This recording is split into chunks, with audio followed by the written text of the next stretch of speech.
Bharat drone महोत्सव इस आयोजन के लिए मैं बहुत बहुत बधाई देता हूं।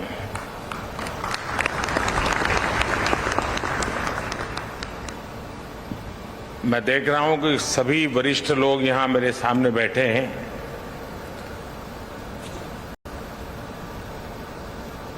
मुझे आने में विलंब हो गया। विलंब इसलिए नहीं हुआ कि मैं देर से आया, यहां तो मैं समय पर आ गया था, लेकिन ये ड्रोन की जो प्रदर्शनी लगी है उसे देखने में मेरा मन ऐसा लग गया कि मेरा समय का ध्यान नहीं रहा। इतना लेट आया, फिर भी मैं मुश्किल से 10% चीजों को देख पाया। और मैं इतना प्रभावित हुआ। अच्छा होता मेरे पास समय होता, मैं पूरा एक एक स्टॉल पे जाता, हर नौजवानों ने जो काम किया है उसको देखता, उनकी कथा सुनता। सब तो नहीं कर पाया, लेकिन जो भी मैं कर पाया, मैं आप सबसे आग्रह करूंगा, मैं सरकार के भी सभी विभागों से आग्रह करूंगा कि आपके अलग अलग स्तर के जितने अधिकारी हैं, जो पॉलिसी मेकिंग में जिनका रोल रहता है, वे जरूर 2-3 घंटे यहां निकालें, एक एक चीज को समझने की कोशिश करें। यहां उनको टेक्नोलॉजी को देखने को मिलेगा और उनको अपने दफ्तर में ये पता चलेगा कि ये टेक्नोलॉजी अपने यहां ऐसे उपयोग में हो सकती है। यानी गवर्नेंस में भी अनेक ऐसे इनिशिएटिव हैं जो हम इसके आधार पर चला सकते हैं। लेकिन मैं वाकई मैं कहता हूं कि मेरे लिए एक बहुत ही सुखद अनुभव रहा आज, और भारत के नौजवान, और मैं हैरान, खुशी इस बात की होती थी कि जिन जिन स्टॉल पे गया तो बड़े गर्व से कहता था, साहब ये मेक इन इंडिया है, ये सब हमने बनाया है।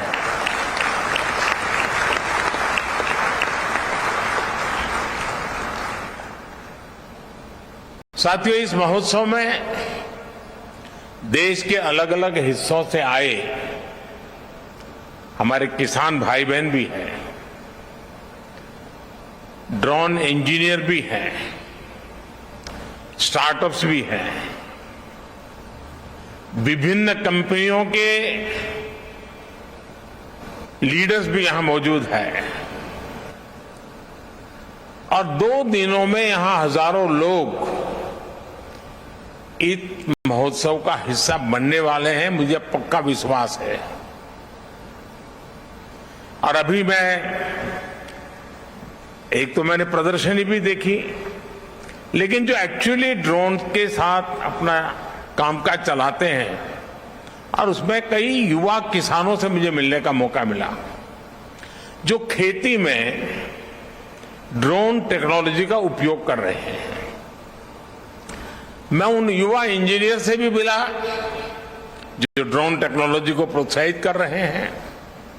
आज 150 ड्रोन पायलट सर्टिफिकेट भी यहां दिए गए हैं। मैं इन सभी ड्रोन पायलट्स को और इस काम में जुड़े हुए सभी को अनेक अनेक शुभकामनाएं देता हूं। साथियों, ड्रोन टेक्नोलॉजी को लेकर भारत में जो उत्साह देखने को मिल रहा है वो अद्भुत है। ये जो ऊर्जा नजर आ रही है वो भारत में ड्रोन सर्विस और ड्रोन आधारित इंडस्ट्री की लंबी छलांग का प्रतिबिंब है। ये भारत में एम्प्लॉयमेंट जनरेशन के एक उभरते हुए बड़े सेक्टर की संभावनाएं दिखाती है। आज भारत स्टार्टअप पावर के दम पर दुनिया में ड्रोन टेक्नोलॉजी का सबसे बड़ा एक्सपर्ट बनने की ओर तेज गति से आगे बढ़ रहा है। साथियों, ये उत्सव सिर्फ एक टेक्नोलॉजी का नहीं, बल्कि नए भारत की नए गवर्नेंस का, नए प्रयोगों के प्रति अभूतपूर्व पॉजिटिविटी का भी उत्सव है। संयोग से 8 वर्ष पहले यही वो समय था जब भारत में हमने सुशासन के नए मंत्रों को लागू करने की शुरुआत की थी। मिनिमम गवर्नमेंट, मैक्सिमम गवर्नेंस के रास्ते पर चलते हुए ease of living, ease of doing business को हमने प्राथमिकता बनाया। हमने सबका साथ सबका विकास के मंत्र पर चलते हुए देश के हर नागरिक, हर क्षेत्र को सरकार से कनेक्ट करने का रास्ता चुना। देश में सुविधाओं का, पहुंच का, डिलीवरी का एक जो डिवाइड हमें अनुभव होता था, उसके लिए हमने आधुनिक टेक्नोलॉजी पर भरोसा किया, उसे एक महत्वपूर्ण ब्रिज के रूप में व्यवस्था का हिस्सा बनाया। जिस टेक्नोलॉजी तक देश के एक बहुत छोटे से वर्ग की पहुंच थी, हमारे यहां मान लिया गया टेक्नोलॉजी एक बड़े रईस लोगों का कारोबार है, सामान्य मानव की जिंदगी में उसका कोई स्थान नहीं है। उस पूरी मानसिकता को बदल करके हमने टेक्नोलॉजी को सर्वजन के लिए सुलभ करने की दिशा में अनेक कदम उठाए हैं और आगे भी उठाने वाले हैं। साथियों, जब टेक्नोलॉजी की बात आती है तो हमने देखा है हमारे यहां कुछ लोग टेक्नोलॉजी का डर दिखाकर उसे नकारने का प्रयास भी करते हैं। ये टेक्नोलॉजी आएगी तो ऐसा हो जाएगा, वैसा हो जाएगा। अब ये बात सही है कि एक जमाने में पूरे शहर में एक टावर हुआ करता था, उसकी घड़ी के घंट बजते थे और गांव का समय तय होता था। तब किसने सोचा था कि हर एक की कलाई पे घड़ी लगेगी? तो जो परिवर्तन आया होगा तो उनको भी अजूबा लगा होगा। और आज भी कुछ लोग होंगे जिनको मन करता होगा हम भी गांव में एक टावर बना दें और वहां भी एक बड़ी घड़ी लगा दें। इस जमाने में उपयोगी होगा। यानी जो बदलाव होता है, उस बदलाव के साथ हमें अपने को बदलना, व्यवस्थाओं को बदलना, तभी प्रगति संभव होती है। हमने हाल ही में कोरोना वैक्सीन के दौरान भी बहुत अनुभव किया है। पहले की सरकारों के समय टेक्नोलॉजी को प्रॉब्लम का हिस्सा समझा गया, उसको एंटी पुअर साबित करने की कोशिशें भी हुई। इस कारण 2014 से पहले गवर्नेंस में टेक्नोलॉजी के उपयोग को लेकर एक प्रकार से उदासीनता का ही वातावरण रहा। किसी ने इक्के दुक्के व्यक्ति ने अपनी रुचि के अनुसार कर लिया तो कर लिया, व्यवस्था का स्वभाव नहीं बना। इसका सबसे अधिक नुकसान देश के गरीब को हुआ है, देश के वंचित को हुआ है, देश के मिडिल क्लास को हुआ है, और जो एस्पिरेशंस के जज्बे से भरे हुए लोग थे उनको निराशा की गर्त में जिंदगी गुजारने के लिए मजबूर होना पड़ा है। साथियों, हम इस बात का इनकार नहीं करते हैं कि नई टेक्नोलॉजी डिस्ट्रप्शन लाती है। वो नए माध्यम खोजती हैं, वो नए अध्याय लिखती हैं, वो नए रास्ते, नई व्यवस्था भी बनाती है। हम सभी ने वो दौर देखा है कि जीवन से जुड़े कितने ही आसान विषयों को कितना मुश्किल बना दिया गया था। मुझे नहीं पता कि आप में से कितने लोगों ने बचपन में राशन की दुकान पर अनाज के लिए, केरोसिन के लिए, चीनी के लिए लाइन लगाई होगी। लेकिन एक समय ऐसा था कि घंटों इसी काम में लाइन में लगे हुए गुजर जाते थे। और मुझे तो अपना बचपन याद है कि हमेशा एक डर रहता था कि कहीं ऐसा तो नहीं कि मेरा नंबर आने तक अनाज खत्म हो जाएगा, दुकान बंद होने का समय तो नहीं हो जाएगा। ये डर 7-8 साल पहले हर गरीब के जीवन में रहा ही रहा होगा। लेकिन मुझे संतोष है कि आज टेक्नोलॉजी की मदद से हमने इस डर को समाप्त कर दिया है। अब लोगों में एक भरोसा है कि जो उनके हक का है वो उन्हें मिलेगा ही मिलेगा। टेक्नोलॉजी ने लास्ट माइल डिलीवरी को सुनिश्चित करने में, सैचुरेशन के विजन को आगे बढ़ाने में बहुत बड़ी मदद की है। और मैं जानता हूं कि हम इसी गति से आगे बढ़कर अंत्योदय के लक्ष्य को प्राप्त कर सकते हैं। बीते 7-8 वर्षों का अनुभव मेरा विश्वास और मजबूत करता है, मेरा भरोसा बढ़ता जा रहा है। जनधन, आधार और मोबाइल की त्रिशक्ति जैम, इस ट्रिनिटी की वजह से आज हम देश भर में पूरी पारदर्शिता के साथ गरीब को उसके हक की चीजें, जैसे राशन जैसी बातें हम पहुंचा पा रहे हैं। इस महामारी के दौरान भी हमने 80 करोड़ गरीबों को मुफ्त राशन सुनिश्चित किया है। साथियों, ये हमारे टेक्नोलॉजी सॉल्यूशन की करेक्टली डिजाइन करने, एफिशिएंटली डेवलप करने और प्रॉपरली इंप्लीमेंट करने की शक्ति है कि आज भारत दुनिया का सबसे बड़ा वैक्सीनेशन अभियान सफलता से चला रहा है। आज देश ने जो रॉबर्ट्स यूपीआई फ्रेमवर्क डेवलप किया है, उसकी मदद से लाखों करोड़ रुपए गरीब के बैंक खाते में सीधे ट्रांसफर हो रहे हैं। महिलाओं को, किसानों को, विद्यार्थियों को अब सीधे सरकार से मदद मिल रही है। 21वीं सदी के नए भारत में, युवा भारत में हमने देश को नई स्ट्रेंथ देने के लिए, स्पीड और स्केल देने के लिए टेक्नोलॉजी को अहम टूल बनाया है। आज हम टेक्नोलॉजी से जुड़े सही सॉल्यूशन डेवलप कर रहे हैं और उनको स्केल अप करने का कौशल भी हमने विकसित किया है। देश में ड्रोन टेक्नोलॉजी को प्रोत्साहन, गुड गवर्नेंस के, ईज ऑफ लिविंग के, इसी कमिटमेंट को आगे बढ़ाने का एक और माध्यम है। ड्रोन के रूप में हमारे पास एक और ऐसा स्मार्ट टूल आ गया है जो बहुत जल्द सामान्य से सामान्य भारतीय के जीवन का हिस्सा बनने जा रहा है।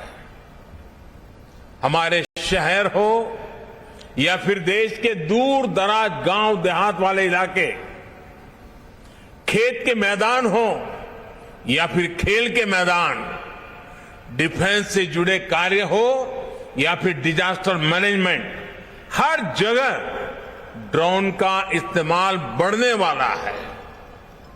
इसी तरह टूरिज्म सेक्टर हो, मीडिया हो, फिल्म इंडस्ट्री हो, ड्रोन इन क्षेत्रों में क्वालिटी और कंटेंट दोनों को बढ़ाने में मदद करेगा।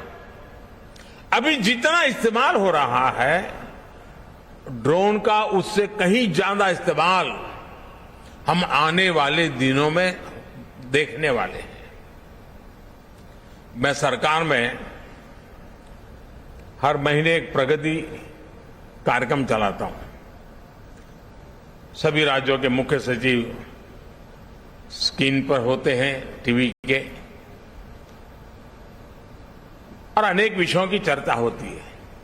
और मैं उनसे आग्रह करता हूं कि ड्रोन से जो प्रोजेक्ट चल रहा है मुझे वहां का पूरा लाइव डेमोन्स्ट्रेशन दीजिए, तो मैं बड़ी आसानी से चीजों को कोरिलेट करके वहां निर्णय करने की सुविधा बढ़ जाती है।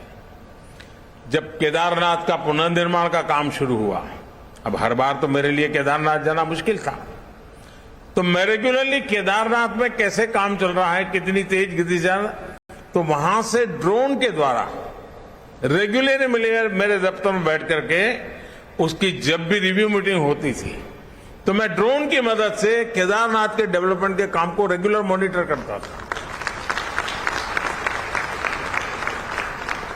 यानी आज सरकारी कामों की क्वालिटी को भी देखना है तो मुझे जरूरी नहीं कि मैं पहले से बता दूं कि मुझे वहां इंस्पेक्शन के लिए जाना है तो फिर तो सब कुछ ठीक ठाक हो ही जाएगा। मैं ड्रोन भेज दूं, पता वही लेकर के आ जाता है और उनको पता तक नहीं चलता है कि मैंने जानकारी ले ली है।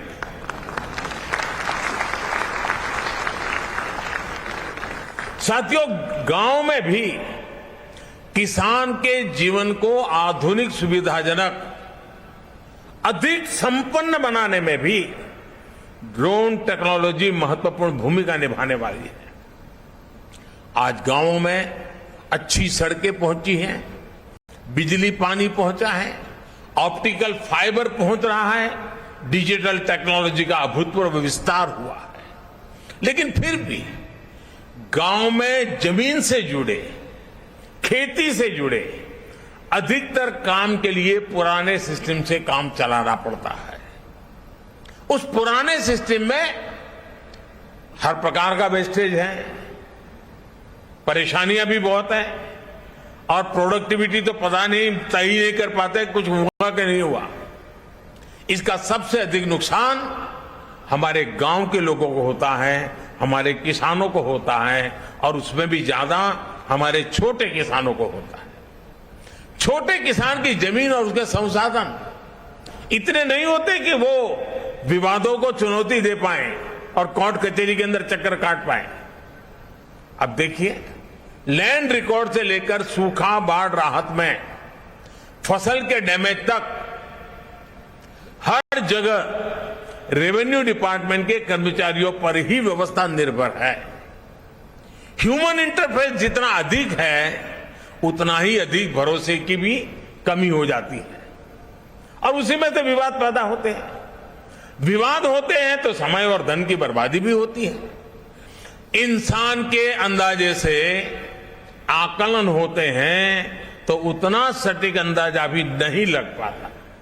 इन सारी मुश्किलों से पार पाने का ड्रोन अपने आप में एक सशक्त प्रभावी माध्यम के रूप में एक नया टूल हमारे सामने आया है।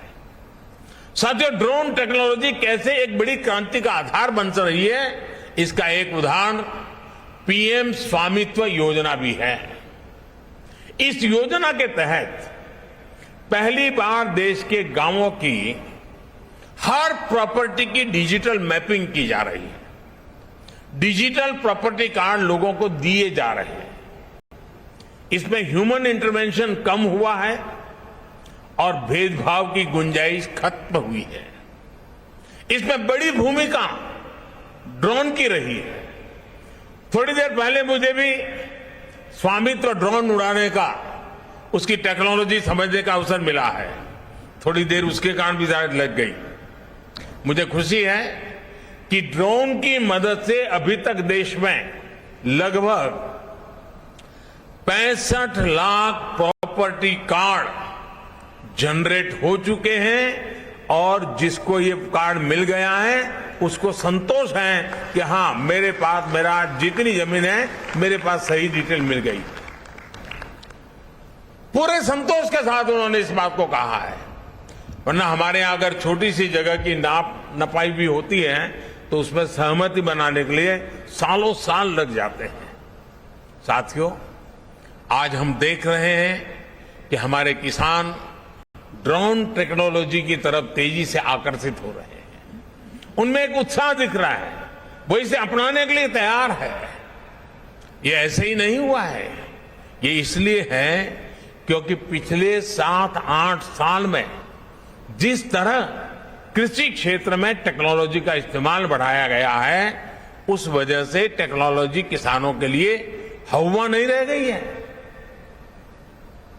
और एक बार किसान उसको देखता है, थोड़ा अपने हिसाब से उसका लेखा जोखा कर लेता है और अगर उसका विश्वास बैठ गया तो स्वीकार करने में देर नहीं करता है।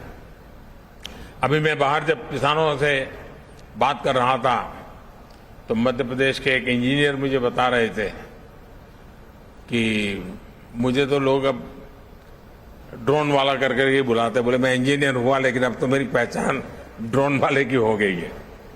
उन्होंने मुझे कहा कि साहब देखिए, मैंने उनको कहा कि आप क्या भविष्य क्या देखते हैं, तो उन्होंने मुझे कहा साहब देखिए जो पल्सीज मामला है ना हमारे यहां, उसकी खेती बढ़ेगी और उसमें कारण एक ड्रोन होगा। मैंने कहा कैसे?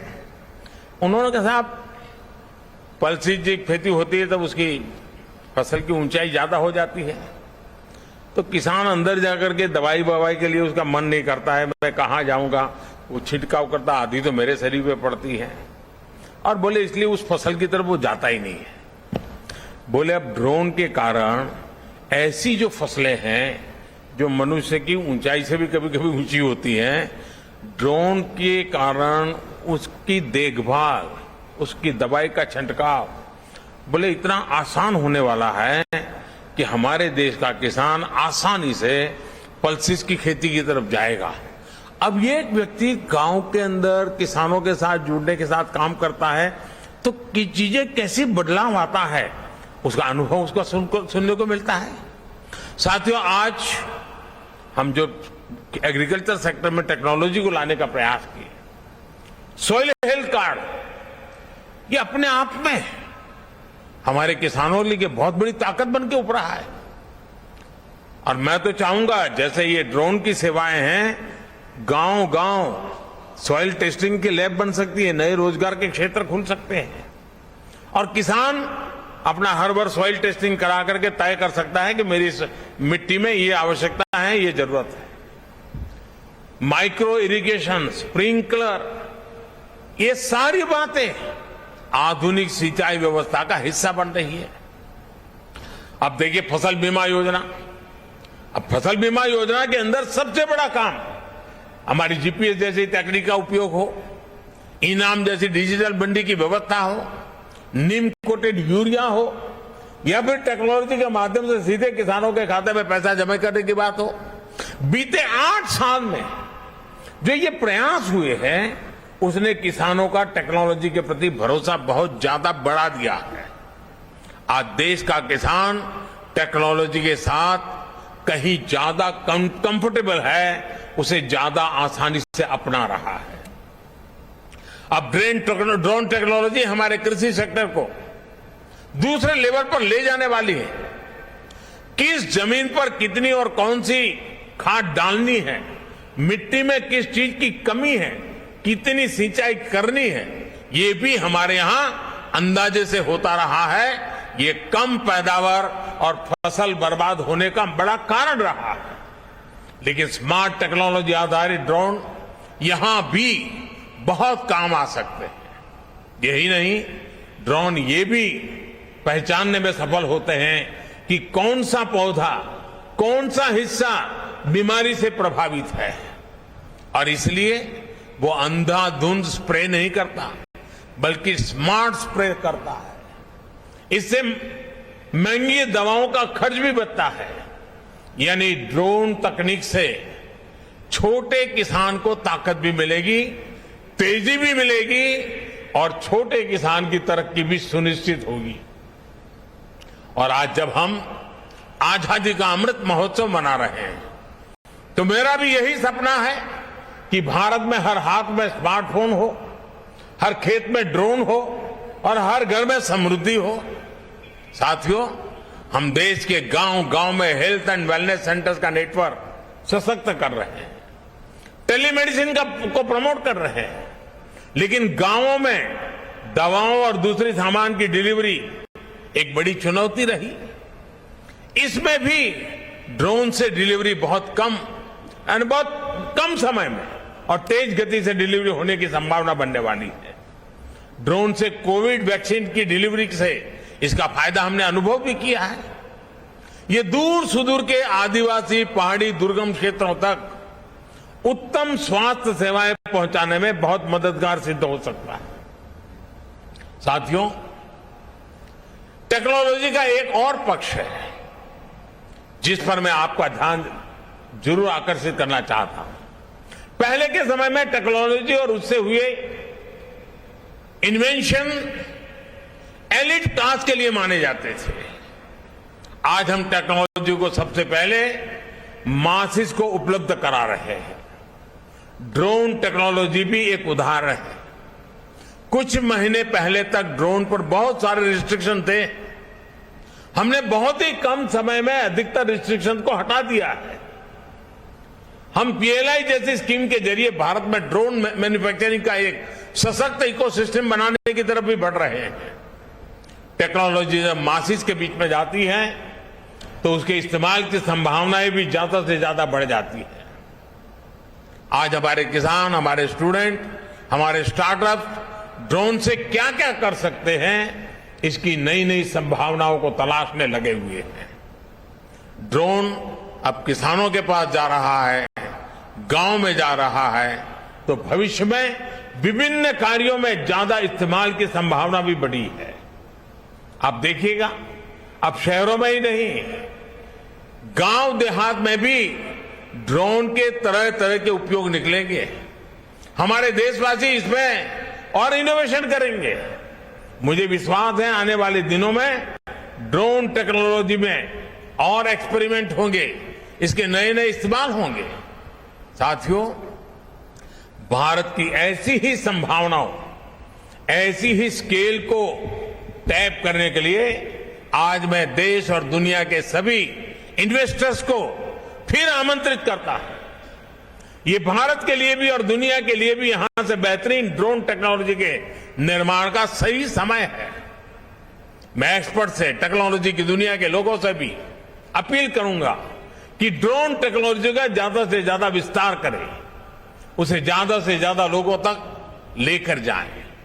मैं देश के सभी युवाओं से भी आह्वान करूंगा कि ड्रोन के क्षेत्र में नए स्टार्टअप्स के लिए भी आगे आए। हम मिलकर ड्रोन टेक के से सामान्य जन को एम्पावर करने में अपनी भूमिका निभाएंगे। और मुझे विश्वास है अब पुलिस के काम में भी सुरक्षा की दृष्टि से ड्रोन बहुत बड़ी सेवा कर पाएगा। बड़े बड़े जैसे कुंभ मेले जैसे अवसर होते हैं, बहुत बड़ी मात्रा में ड्रोन से मदद मिल सकती है। कहीं ट्रैफिक जाम की समस्याएं हैं, ड्रोन से सॉल्यूशन निकाले जा सकते हैं। यानी इतनी आसानी से इन चीजों का उपयोग होने वाला है। हमें इन टेक्नोलॉजी के साथ अपनी व्यवस्थाओं को जोड़ना है, और जितना इन व्यवस्थाओं के साथ जोड़ेंगे, मुझे बराबर याद, मैं आज यहां देख रहा था कि वो ड्रोन से जंगलों में पेड़ उगाने के लिए जो सीड्स हैं उसकी गोली बना करके ऊपर से ड्रॉप करते हैं। जब ड्रोन नहीं था तो मैंने एक प्रयोग किया था। मेरे से सारे देसी प्रयोग होते हैं क्योंकि उस समय तो टेक्नोलॉजी नहीं थी। मैं चाहता था, जब मैं गुजरात में मुख्यमंत्री साहब थे, जो हमारे कुछ पहाड़ है, लोग वहां जाएंगे, पेड़ पौधे लगाएंगे, तो जरा मुश्किल काम है आशा करना। तो मैंने क्या किया, मैंने जो गैस के गुब्बारे होते हैं जो हवा में उड़ते हैं, मैंने गैस के गुब्बारे वालों की मदद ली और मैंने कहा कि उस गुब्बारे में सीड्स डाल दीजिए और ये जो पहाड़ी हैं वहां जाकर के गुब्बारे छोड़ दीजिए। गुब्बारे जब नीचे गिरेंगे तो सीड्स फैल जाएंगे और जब आसमान से बारिश आएगी, अपना नसीब होगा तो उसमें से पेड़ निकल आएगा। आज ड्रोन से वो बड़ी आसानी से हो रहा है, जियो टैगिंग हो रहा है। वो बीज कहां पर गया उसका जियो टैगिंग हो रहा है और वो बीज वृक्ष में परिवर्तित हो रहा है कि नहीं हो रहा है उसका हिसाब किताब किया जा सकता है। यानी एक प्रकार से मानो फॉरेस्ट फायर हम आसानी से ड्रोन की मदद से हम मॉनिटर कर सकते हैं। छोटी सी भी घटना नजर आती है, हम तुरंत एक्शन ले सकते हैं।